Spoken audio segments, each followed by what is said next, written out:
घरमा अन्नको दाना पानी पनि छैन। हे भगवान, अब म के गरौँ? यो बुढो बनाउँदो पनि कता मर्यो होला। थु साला, 2 को माल पनि छैन। आफ्नो त 40 को माल छ। तेरो टाउको धेरै नकरा, अहिले खलास। फेरि जनक। ओइ चोर डाका पारेर मासे, तँलाई घर आउनु पर्दैन। आए बुढी, म 5 मिनेटमा। त आउनु पर्दैन, अब म आफै आए। यसको त आज म बाउको बिहे देखाइदिन्छु। अब कहाँ गएर लुक्ने होला? नत्र त आज मेरो अन्तिम दिन हुन्छ। तँलाई घर परिवारको मतलब नहुने, आज तेरो ढाड नबाची छोड्दिन।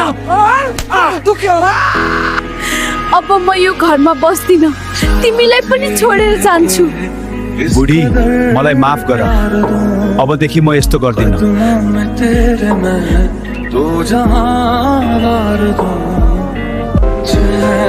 शर्मिला थापा, बानेश्वर।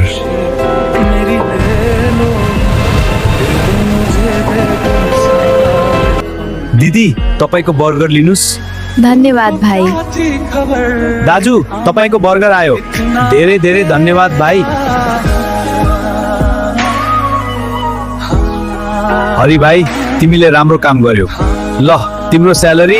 धेरै धेरै धन्यवाद सर। दाजु, 1 वर्ष पुग्ने रासन देऊ त। हुन्छ नि हरि भाइ।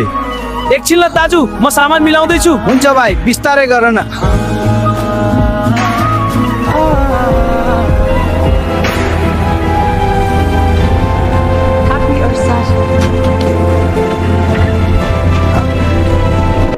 मेरी प्यारी बुढी, अब त खुसी भयो होला नि?